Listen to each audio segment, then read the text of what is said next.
Tudo bem, galera da escola do Finas Amprogno? Tudo bem com vocês? Meus alunos do primeiro ano curtiram a nossa música no início da nossa aula. Muita falta sinto de vocês, os nossos momentos presenciais, os nossos momentos de contato. Infelizmente, temos acontecendo no nosso planeta uma pandemia de proporções inimagináveis, que nos impede de, nesse momento, estarmos presentes. Inclusive, alguns alunos dizendo que estavam com saudade das aulas, com saudade dos professores. Eu não acredito muito, não. Eu acredito que seja mais saudade daquela merenda gostosa da tia. Mas, de qualquer forma, estou eu aqui para poder tentar, de alguma forma, de forma bem resumida, porque a distância é um pouco mais complicado, sem aquele contato é um pouco mais complicado para a gente poder fazer uma aula mais completa, mas de forma bem resumida, bem direta, bem concisa, do conteúdo de vocês. Vocês vêm acompanhando pela Amazonas Cursos, que é o que o governo do estado tem o convênio, tem acompanhado pela plataforma online ou pela televisão. E aí eu achei por bem esse tema que eu gosto, que eu sou especialista, que são os reinos francos e feudalismo, eu trazer um breve resumo para vocês. E é bom que vocês me veem, matam a saudade, ou me xingam, né? Porque tem gente que talvez não goste de mim, mas segue nosso jogo e a gente vai poder, de alguma forma, se rever. E esperar que a galera consiga entrar mais de cabeça ainda nessa condição que foi imposta a gente, que foi a condição de ensino à distância, através da plataforma escolar do governo do estado do Espírito Santo. Beleza? Então, nosso tema de hoje, o tema da nossa aula de hoje, é um tema que não é um tema muito discutido, principalmente do ensino fundamental que vocês vieram, mas é um tema muito importante para a formação da sociedade ocidental. Quando eu falo sociedade ocidental, sociedade europeia, sociedade latino-americana e sociedade norte-americana, Canadá e Estados Unidos. São as sociedades ocidentais. Então, essa formação dessas sociedades teve muito influência desse período histórico, da formação das sociedades neste período histórico. E aí tá, como vocês podem ali, isso, é porque está espelhada a imagem. Como vocês podem observar, os temas de hoje, na nossa aula de Alta Idade Média, a Alta Idade Média é o período histórico que compreende por volta do ano 400 depois de Cristo, com a queda do Império Romano, até por volta do ano 1000 depois de Cristo, com a consolidação do sistema feudal. E a Baixa Idade Média é o auge do sistema feudal até a sua decadência e a queda do Império Romano do Oriente, em Constantinopla, que vocês já viram na aula da semana passada. Então, nós vamos falar do primeiro período, da Alta Idade Média, o período mais próximo da Antiguidade, é quando se forma o que a gente conhece como Idade Média. E aí eu já comecei botando para vocês uma musiquinha de um filme que eu gosto muito, não propriamente medieval, mas que remete à medievalidade, que é O Senhor dos Anéis. Então eu coloquei o tema dos Cavaleiros de Rohan. Então isso remete muito às batalhas épicas e medievais que aconteciam no filme e também acontecem na realidade. E aí os primeiros reinos com essas características é essa galera aqui, o tal dos reinos francos. O que os reinos francos têm propriamente de tão importante? Por que a gente tem que fazer uma abordagem dele? Deixa eu só aumentar esse slide e tirar esse GC. Vamos lá. Deixa eu fazer a transição.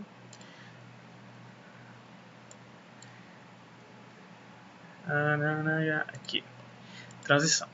Então vamos lá, tiramos GC. Então a gente vai falar do reino dos francos e do feudalismo. No primeiro slide, a primeira coisa que eu gosto de tentar trazer para os nossos alunos é uma localização geográfica, para você ver como é que a geografia e a história são bem próximos. Então eu trouxe a localização geográfica para vocês. O que levou à criação dos reinos francos? Primeiro a gente tem que entender tudo na história, todo tema história a gente vai estudar, entender os antecedentes. Então como é que eram organizados os antecedentes da formação dos reinos francos?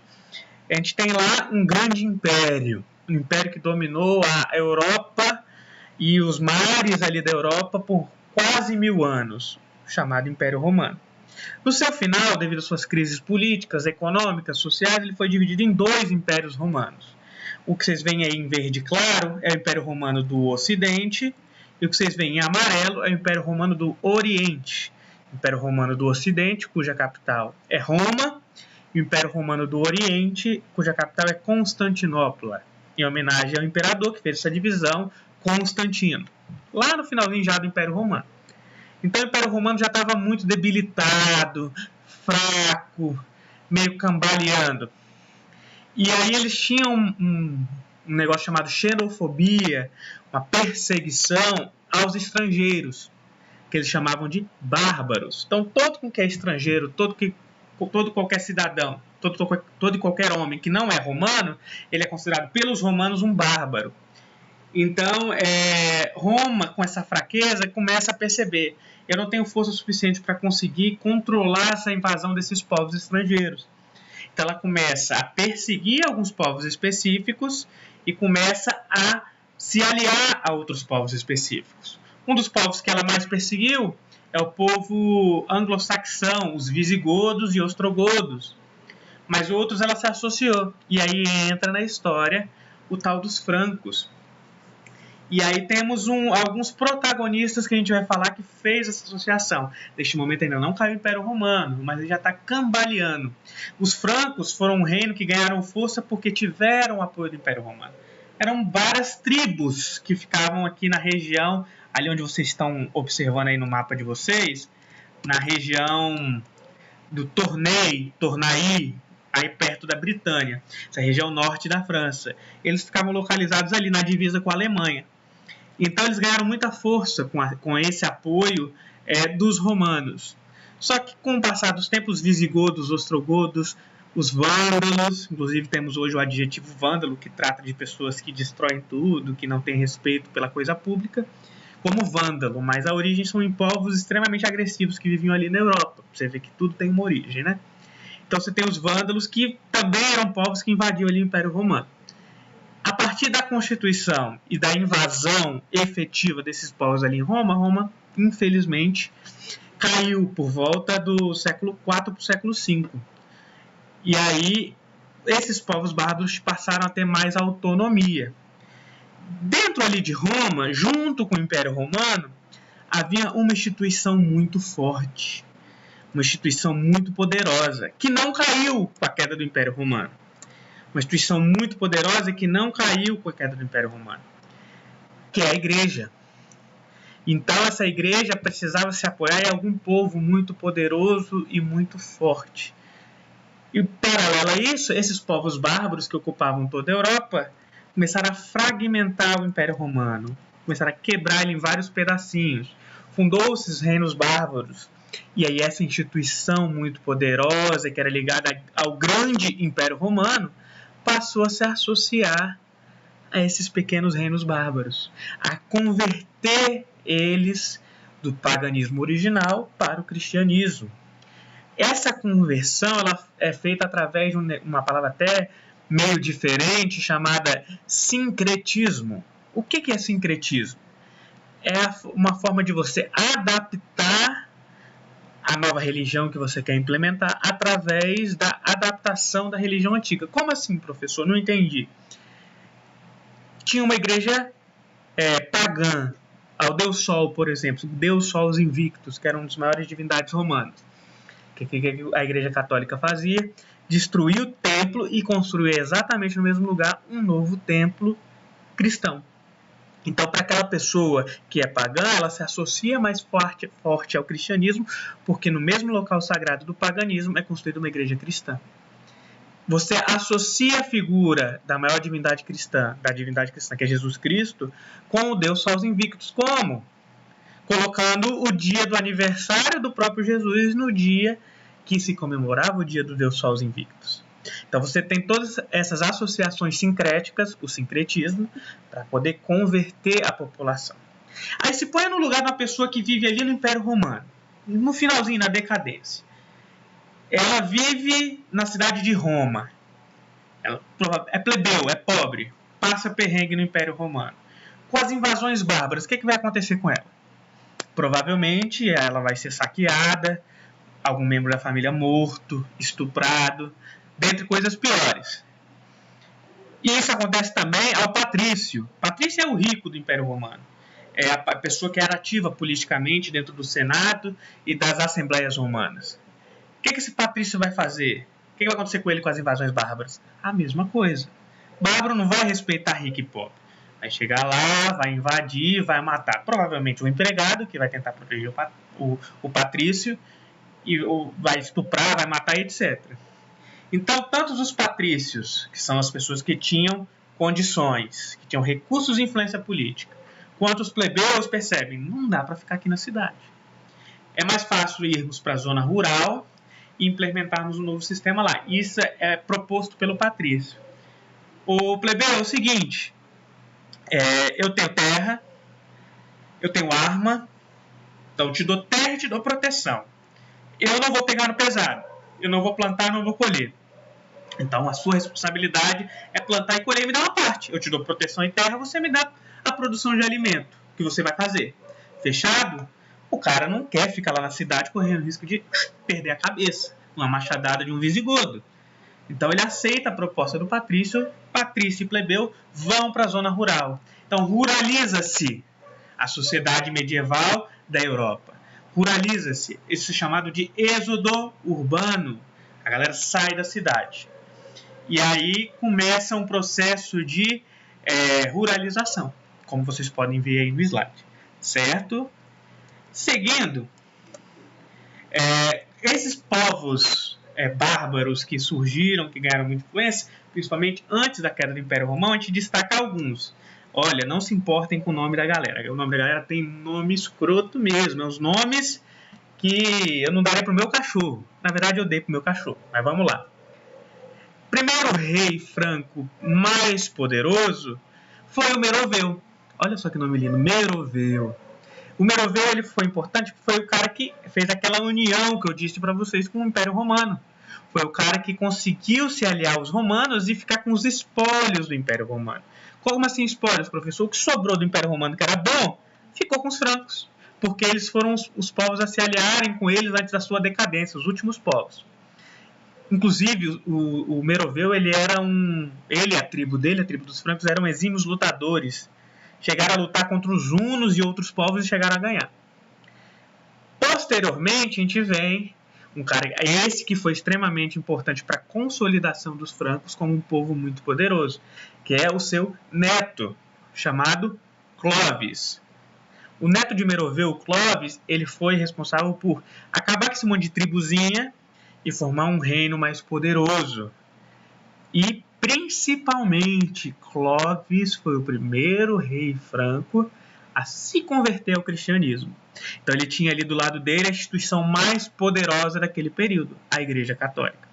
Então, isso consolidou de uma forma muito grande os francos como, digamos assim, os descendentes dos romanos, os substitutos dos romanos, para ser mais exato.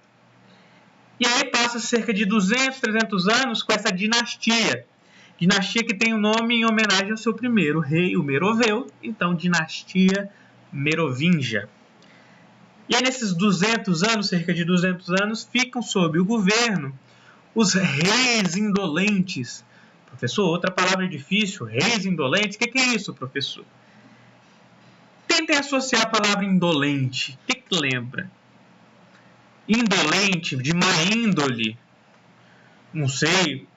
Basicamente, o que a gente pode afirmar é que esses reis indolentes, eu gosto de fazer de forma bem resumidinha, que os reis indolentes eram os reis boêmios, que gostavam da curtição, gostavam dos prazeres da vida, irresponsáveis. Não gostavam de responsabilidade de rei. Eles queriam ser reis, mas não ter responsabilidade de reinar, não ter responsabilidade de governar. Então, quem governa nessa situação? E aí surge uma figura de prefeito do palácio, ou mordomo do paço. Paço é palácio em português de Portugal. Esse cara é o que propriamente governa. Alguém aí já viu a série Game of Thrones? Na série Game of Thrones nós temos o rei e o mão do rei. A função daquele mão do rei é basicamente a função do mordomo do paço. Foi ali que o autor dos livros, né, tomou a origem dessa forma de governar, do rei e do mão do rei, o George R. Martin. Então, o mordomo do paço, ele é o cara que propriamente governa, mas ele não tem o poder e nem a legalidade dada pela igreja como rei daquele povo. E isso vai dar um problema muito grande, porque os mordomos do paço percebem que tem mais poder que o próprio rei. E é a hora que começa a dar um problema extremamente grave e um conflito entre os reis e os mordomos do paço. Bem, e aí a gente começa a surgir o problema, né? Primeiro, nós temos os reis, Childerico I, olha o nome lindo, Childerico I, Childerico II, Childerico III, que é o que a gente vai falar daqui a pouco, que governavam só no papel. Na prática, quem governava era o mordomo do paço. A galera do islamismo vinha crescendo muito sua influência no norte da África e chegaram à Europa, invadiram a região da Península Ibérica, Portugal e Espanha, e estavam chegando à França, ali onde vivem os francos. E aí o mordomo do paço, chamado Carlos Martel, botou aqueles árabes para correr, que estavam invadindo a França. O mordomo do paço conseguiu se organizar, enquanto o rei estava na boemia, na curtição, se aproveitando dos prazeres da carne, se é que vocês me entendem, dos prazeres da vida. E o Carlos Martel fazendo o serviço dele de rei. Isso acendeu aquela luzinha. Pera aí, pô. Eu tenho poder, eu tenho influência, e o cara lá tá curtindo. O que eu preciso? O que eu preciso para poder consolidar o meu poder? Quem diz é rei e não é rei? A igreja. Então, percebendo isso, e a igreja também já revoltada por ter reis que não obedeciam às suas leis, a lei que dizia que só pode ter uma esposa, que não pode trair, que não pode roubar, que não pode matar, ela começa a se aproximar desses majordomos, desses mordomos do paço, desses prefeitos do palácio. E aí surge um cara que tem um nome lindo, maravilhoso. Pepino. Pepino o Breve. O Breve porque ele morreu jovem, né? Ele morreu aí, ó, 741, 27 anos ele morreu. Então o Pepino Breve luta com os lombardos no norte da Itália, vence a batalha contra eles, e aí fala, não, vou ter que fazer um acordo com o Papa. Por quê? Childerico III, ele era um rei dolente que não ligava com nada. Então ele fez um acordo com a igreja para o quê? Vou destronar o Childerico III e eu, Pepino, dou as terras aí no entorno da Itália, de Roma, para a igreja. Vou chancelar, aquelas terras agora são suas, igreja. Agora ali é domínio seu, mas em compensação você me nomeia como rei dos francos. Você que chancela, você assina embaixo, você carimba que eu sou rei dos francos. O acordo entre Pepino e a igreja. E aí precisava-se de alguma forma tirar o Childerico III do poder. E aí tem um conto que fala de como Childerico foi destronado, que eu vou tentar resumir para vocês aqui. Os reis francos, eles tinham uma tradição, em vez de usar uma coroa, demonstrar o seu poder real através de uma vasta cabeleira. Eles eram cabeludos, de cabelo vindo no meio das pernas, até na altura do joelho, por exemplo. Então, eles não cortavam o cabelo desde a sua nascença para mostrar o seu poder. Então, o que o Pepino Breve, junto com a igreja, fizeram para destronar Childerico III? Sequestraram ele, rasparam a sua cabeça, a sua barba, deixaram ele com a cara lisa, mandaram para um monastério, onde ficavam os monges, geralmente em voto de silêncio, cortaram a língua dele para que ele não contasse para ninguém e ele ficou lá isolado até sua morte. E aí pode-se falar assim, nossa, Childerico III desapareceu, morreu, deve ter sido morto por alguém, enterrado em algum lugar que ninguém sabe. Quem é o mais poderoso? Nossa, sobrou o Pepino Breve, vamos nomeá-lo como rei. E a igreja nomeia o Pepino Breve como rei. Ele é coroado rei dos francos pelo Papa. E aí inicia-se uma segunda dinastia, em homenagem a dois Carlos. Esse Carlos Martel, que antecedeu o Pepino Breve, e o que precedeu o Pepino Breve, que é o maior imperador dos reis francos, que é o Carlos Magno. Beleza? Vamos continuar mudando o slide. Então, divide-se, após a morte de Pepino Breve o reino entre os dois filhos dele, o Carlos Magno e o Carlomano. Carlomano logo dizimado pelo Carlos Magno, que tinha muita influência. E aí Carlos Magno consegue fazer com que cresça de uma forma muito efetiva o reino dos francos, a sua influência. Ele passa a governar sozinho, ele ganha a chancela da própria igreja de imperador, deixa de ser rei, porque funda-se um novo império romano, o Sacro Império Romano Germano, império sagrado dos romanos e dos germânicos, Sacro Império. Então ele governa em todas as partes do reino, influencia-se e faz extremos acordos com a nobreza que ali vivia. Repare que já começa a surgir as novas semelhanças. A gente tem o primeiro indício do feudalismo lá atrás, com a associação dos patrícios e plebeus, que eu disse para vocês. E agora o segundo indício, as relações de poder entre um rei mais poderoso e um nobre. Lá na frente isso vai virar a relação de suzerania e vassalagem. Um rei que tem um nobre que é subserviente, que é obediente a ele. Que a esse nobre arruma outro nobre, e assim vai seguindo essa linha de relação de suzerania do mais poderoso e de vassalagem de um nobre, mas menos poderoso. Então ele governa sozinho, ele faz coisas fantásticas que influenciam até hoje a sociedade contemporânea. Vários livros da antiguidade, os grandes filósofos gregos, os grandes matemáticos gregos, árabes, só sabemos e temos acesso hoje graças ao próprio Carlos Magno, que conseguiu salvar todas as obras daquela época que haviam se perdendo. Como o professor que ele fez esse backup, esse salvamento dessas obras da antiguidade, ele tirou xerox? Não, obviamente, nós estamos falando de 771 depois de Cristo. Não tinha nem impressora, não tinha nem carimbo para poder tirar o livro todo, era tudo feito à mão. E quem fazia esse trabalho? Os monges copistas. Ficavam dia e noite copiando os escritos da antiguidade e traduzindo também os escritos da antiguidade. Então, todo esse processo que foi feito por esses monges copistas chegaram até hoje em livros, por exemplo, que vocês viram aí recentemente no cinema, a Guerra de Troia, a Odisseia, a História de Roma e por aí vai. Tudo isso graças ao Carlos Magno. Isso nós chamamos de Renascimento Carolíngio, Renascimento do Carlos Magno. Então ele era extremamente poderoso e também aproveitou-se desse poder para poder distribuir terras e poder para os outros nobres. Então ele tinha apoio da igreja, ele tinha apoio dos nobres que ele estava comprando com terras, ele tinha apoio de toda a população, porque ele melhorou as condições de vida de todos. Então Carlos Magno é muito importante por isso. Beleza, galera? Vamos seguir. Então ele centraliza o poder sobre a sua figura, mas redivide geograficamente o território. Como? Em condados, ducados e marcas. Condados, territórios maiores, ducados, territórios menores e marcas, os territórios das fronteiras. E cria uma sociedade de relação de suzerania e vassalagem. Cria os missi dominici, que são os emissários do Senhor, que é aquela pessoa que é responsável pela igreja e pela implementação, e cria feiras para integrar o comércio no Reino Franco, que era um reino já, naquele momento, monstruoso, como vocês veem no mapa, que pega onde hoje é França, onde hoje é a Holanda, Bélgica, Luxemburgo, a Alemanha e a Áustria. Então, olha o tanto de país que os reinos francos conseguiram abraçar.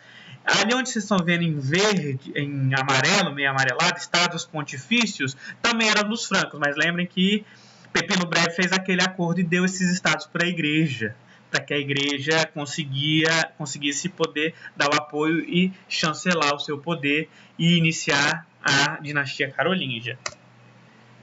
Depois de Carlos Magno, entra-se num processo de decadência muito grande e aí faz-se um acordo, o Luís, que é filho de Carlos Magno, assume o poder, mas não consegue controlar as revoltas das divisas, e aí faz-se o Tratado de Verdun, que consolida-se o que a gente conhece hoje como sistema feudal. A ideia é que nós temos um rei, mas um rei que não tem tanta influência centralizadora.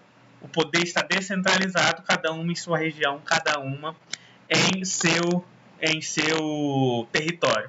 Tanto que a gente pega aí todo o território que era do Reino Franco dividido em três, entre os três descendentes de Carlos Magno. o outro Carlos, Lotário e Luís. E cada um redividia isso dentre os nobres da sua região. Beleza? A França com Carlos, Lotário na região central, né? Otário não, tá, gente? É Lotário. E Luís na região oriental. E a gente entra no novo tema, na segunda parte da nossa aula, que é o feudalismo. E o feudalismo ele já é um sistema econômico. Lembra que hoje a gente vive uma sociedade capitalista. Isso surgiu por volta do século XIX, o capitalismo industrial e financeiro. Antes disso, tínhamos o capitalismo mercantilista. E antes do mercantilista, nós tivemos o feudalismo. Como é que é organizado o feudalismo? O feudalismo é basicamente a relação de poder entre um senhor nobre, talvez até pobre, até sem dinheiro, mas nobre, de berço, e a relação de um servo. E é uma relação de dependência, um ciclo vicioso, em que o nobre lhe fornece... Deixa eu ver se eu tenho o slide aqui certinho. Aqui. Em que o nobre fornece proteção e terras, o manso servil, e o servo lhe concede obrigações servis. Certo? Vamos voltar lá atrás. Então, como é que era organizado um feudo? É dividido em regiões. Temos o manso, o castelo, fica na região central, geralmente próximo ao rio, e o manso senhorial, ou reserva senhorial, o número 3 aí que vocês estão vendo no slide. Essa parte aí é exclusiva para a produção dos alimentos do senhor feudal. Geralmente é o território mais produtivo. Temos depois o manso servil, que é onde se produzia os alimentos dos servos. Temos o manso comunal, que é a região onde era produzido alimentos de forma comum, tanto para os senhores quanto os servos, e tínhamos as florestas. Basicamente é isso. Não sei se pode ir manso senhorial, manso servil. Como é que era a economia no sistema feudal? Era uma economia autossuficiente, se produzia o que consumia, subsistência. Não tinha dinheiro. Imagine criar uma moeda para cada feudo. Feudo é uma coisa pequena. Então não tinha dinheiro, não havia necessidade de ter dinheiro. Basicamente tinha dependência de trabalho e proteção. Eu trabalho para você e te dou parte da minha produção, que era muito, tá? Que o servo dava para o senhor feudal. Em consequência disso, o senhor feudal dava proteção para esse servo, para ele não perder a cabeça na mão de um visigodo, de um bárbaro. Quando ele botar a cabecinha para fora do feudo, desceu o machado. Não. Então rolava essa proteção. Beleza? O comércio tinha? Tinha. Pouco, mas tinha. Ninguém queria sair do feudo e correr o risco. É mais ou menos a gente agora na época de quarentena que não quer botar a cabeça para fora e encontrar um coronavírus. É a mesma coisa. Economia. Como é que era a economia dentro dessa sociedade? É uma sociedade tão pequena, as ideias delas são tão pequenas que só havia relação entre servos e senhores. Inclusive não havia possibilidade de ascensão social. Quem nascia servo, morria servo. Quem nascia senhor, morria senhor. Não tem como. Casou com o servo, não vai ascender socialmente. Pode ter alguns benefícios, mas não vai ascender socialmente. É muito por uma questão religiosa também. Vontade de Deus. Se Deus quer que você nasça servo e se ferre todinho, você tem que morrer se ferrando todinho. É a vontade de Deus. E aí, todo servo tinha a obrigação de fazer alguns movimentos, fazer alguns pagamentos para o senhor feudal periodicamente. O primeiro, a corveia. O que é a corveia? Toda a produção, todos os dias o servo tinha que efetuar o seu trabalho na lavoura. Só que ele tinha que tirar 1 ou 2 dias da semana para ir lá plantar na terra do senhor feudal, porque o senhor feudal não vai lá meter a mão na terra. Ele tinha obrigação. Então vamos lá, temos 7 dias na semana, de domingo, segunda, terça, quarta, quinta, sexta, sábado. Então, 2 dias, sobrou 5. O servo tem que ir lá na terra do senhor feudal para poder fazer a produção dele, plantar e colher. Então isso é a corveia, ele era obrigado a ir. Temos a segunda obrigação servil, o segundo imposto, o tostão de Pedro. Pedro foi o primeiro papa, São Pedro. Então era como está discriminado aí, o dízimo. A produção do senhor do servo tem que ser dada 10% para a igreja. Isso quando Se a gente pega desses 5 dias que sobrar de trabalho do servo, você tira um que é um dia santo, que é o domingo. O cara não vai trabalhar nesse dia. Então sobraram os 4 dias de trabalho pro servo. E aí vem o terceiro, que é a talha. Uma talha é um pedaço, mas é um pedaço muito grande, tá, gente? O servo tinha obrigação de dar uma porcentagem da sua produção, da sua terra, para o senhor feudal. Então, além de ir lá na terra dele plantar e colher, ele tinha que pegar e plantar e colher a sua e dar uma parte. Geralmente 75%, tá, gente? Ficava só 25% pro servo. Então, dos 4 dias que serve, 75% da produção desses 4 dias vão para o senhor feudal. Então, sobra um dia. Um dia que a produção é só do servo. Os outros 6 dias da semana ele está ali trabalhando para os outros, né? Fora as banalidades. Eu vou precisar usar o moinho para fazer o trigo. Vai pagar pelo moinho. Preciso usar o forno, porque não tinha um forno em cada casa. Era um forno para a comunidade. Forno a lenha gigante. Vai pagar pelo forno. Eu preciso usar um arado. Vai pagar pelo arado. Pagava-se pelo censo, quando se contabilizava toda a produção. Pagava-se pela captação.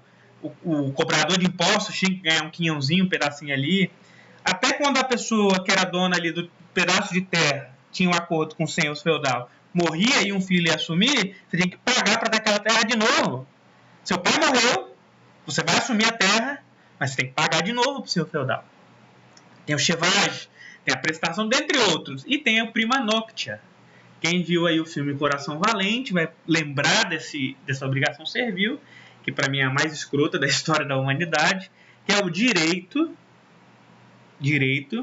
do senhor feudal ter a primeira noite com a esposa do servo. Vou repetir.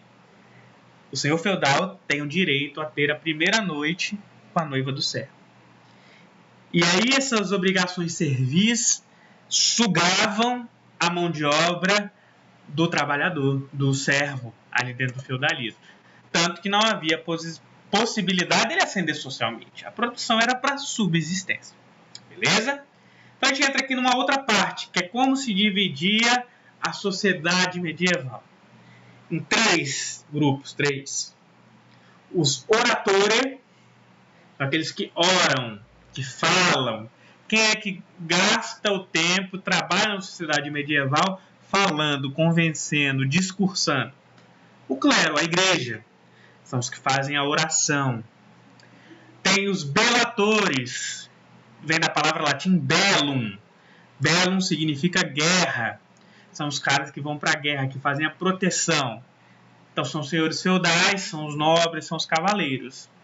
E tem os laboratori, que vem da palavra italiano, em latim laboro, lavoro, que é trabalhadores. São a galera que pega no pesado e que faz a produção de alimentos, a produção de recursos dentro daquela sociedade. Beleza? Eu já falei com vocês sobre a questão da relação da obrigação servil e da proteção da obrigação dos servos e das obrigações dos senhores feudais. E aí tem a relação de suzerania e vassalagem, que eu prometi que ia falar daqui a pouco. Essa relação é mais vertical, é entre nobre e nobre. E aí um nobre mais poderoso dá uma proteção, um dinheiro, um gado quando precisa e devolve em pedágio o vassalo. E o vassalo dá conselho e auxílio militar. E fica nesse ciclo. Um rei pode ser um suzerano. Um senhor feudal muito poderoso pode ser um vassalo, porque ele está abaixo do rei que lhe deu as terras. Pega um território muito grande. Você não dá conta de tomar conta de um território muito grande. Então você escolhe um nobre e divide aquele território. Aí esse nobre ainda acha que está muito grande e divide o território com outro nobre. Eu pego isso mais ou menos contextualizando com a sociedade brasileira. O presidente da República é um suzerano. Ele é o mais poderoso, ele representa todo o território brasileiro. Mas aqui no Espírito Santo nós temos uma pessoa que representa o poder no Espírito Santo, que é o governador. O governador também é um suzerano. Só que o governador ele é um suzerano dos prefeitos, ele é um suzerano dos vereadores. Mas ele é vassalo do presidente, ele está abaixo do presidente. Entenderam essa lógica, essa escadinha? Assim se organizava a relação de suzerania e vassalagem.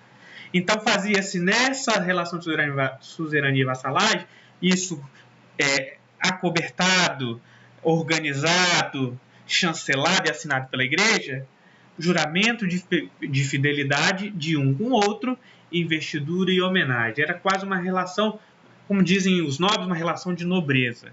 A galera ia lá, fazia o juramento, você deve ter visto várias vezes a espadinha no ombro, só que tem uma parte que cortaram, que eles se levantam e dão um selinho para poder fechar a relação de suzerania e vassalagem. Na maioria dos juramentos de fidelidade, era assim que ocorria. Beleza? E, por fim, a mais poderosa instituição da Idade Média, que é a Igreja Medieval. Era dona de 1/3 das terras, era rica no trabalho dos servos, era dona de 1/3 das terras. Então, muitas terras, quem governava não era um senhor feudal, e sim um bispo. O bispo era dono da terra. Então, ele que explorava a população da mesma forma que o senhor feudal explorava. Então, a igreja ganhou muito dinheiro com isso. E, inclusive, controlava ideologicamente quem pensava diferente dela. Quem pensava diferente da igreja era chamado de herege. Herege é aquele que não segue a doutrina ali estabelecida e imposta pela igreja. E aí temos vários casos de pessoas que foram condenadas por heresia pelo Tribunal da Santa Inquisição. Temos aí a Joana d'Arc, por exemplo, e a gente pode ver aí nos slides exemplificados como é que era o processo de condenação. Não só a questão da heresia, mas a igreja também manipulava a forma de visualizar as coisas na sociedade medieval. Doenças. A igreja dizia, é castigo de Deus. A pessoa ela descumpriu uma vontade de Deus, descumpriu um mandamento, está sendo condenada. Principalmente, quais doenças que atingiam a Europa naquela época? Peste negra, que é causada pela pulga do rato, que matou, inclusive, mais que a pandemia que está rolando agora. Matou cerca de 60 milhões de pessoas, só que proporcionalmente a população foi 1/3 da população da Europa.